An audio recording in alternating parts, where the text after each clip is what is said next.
Hi, welcome back. So you've had time, hopefully, to view that video that was posted, and thank you for returning to join me here. So you watched the showdown between the two MJs. All right, so let's say, just for the sake of argument, that you were writing an essay and you were going to compare Michael Jackson and Michael Jordan. So again, starting with what are the things that they have in common? Well, the moniker, obviously. The idea that they both share the initials MJ and were both huge celebrities at the same time and both considered the goats of their own field, being music and sports. All right. So you kind of saw how that little competition between them worked out. So let's talk about similarities and differences. Now, obviously, there's going to be, even though we've got a solid basis of comparison, right, there's a lot of differences here. So that might be where your potential essay, let's say, would want to focus. So where I would start with this, for example, is looking at, even though they were both great in their own field, why did they blow so bad when they tried to switch roles? Well, first of all, let's look at what made Michael Jordan a superior basketball player. Look at his build. Okay. The guy is a brick house, right?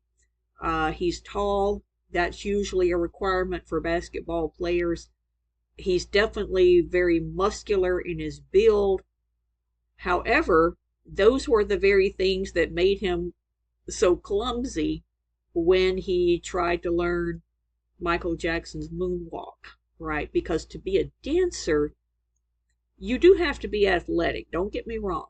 Dancers do have to be athletic, but usually if you're a dancer, you're going to be much better if you have a very slender and agile build. There's a certain agility and grace that comes with dancing that Michael Jordan, with his build, just couldn't measure up to, right? That's why he looked so clunky when he tried to do what Michael Jackson did.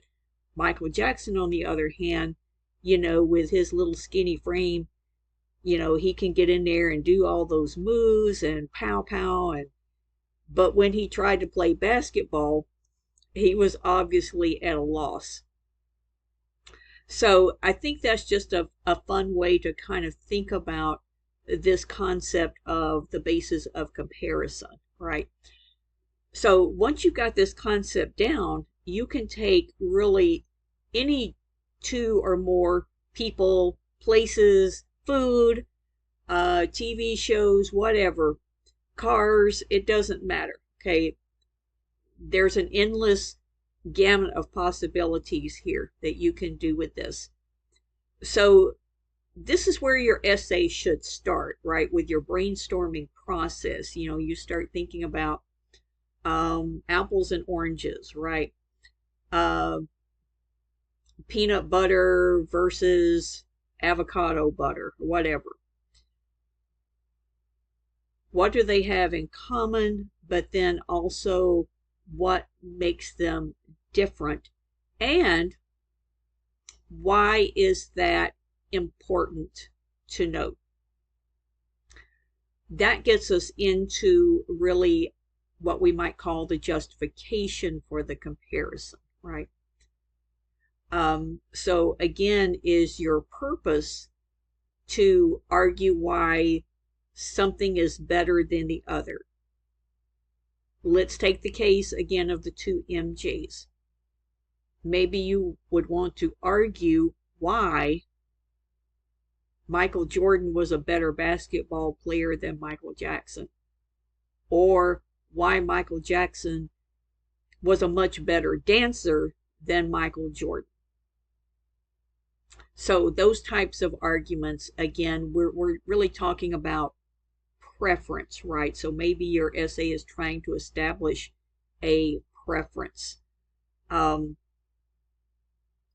You think about certain other types of scenarios like before and after.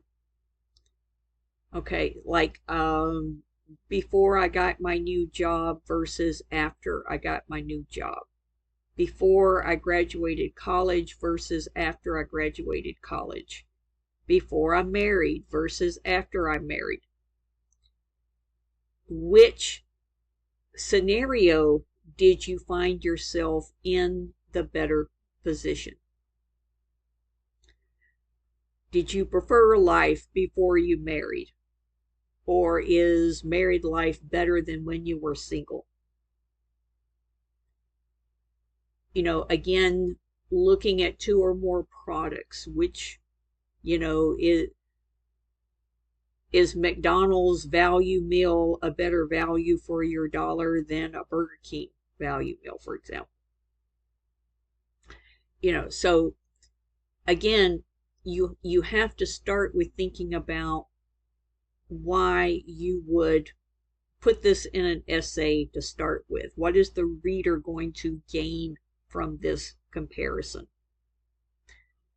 Because if there's no value to it, then there's no point in writing about it. So my suggestion would be to start brainstorming just a list of two things that have enough similarity.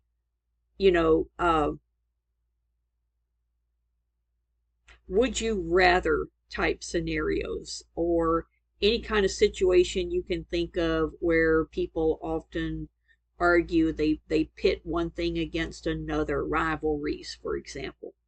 Because again, those are the types of topics that make for the best comparison and contrast essays. All right, now there are two methods that you can use to structure your comparison contrast essay. In the next few videos, I'm going to take you through some of those structures that you can choose for your comparison and contrast essay.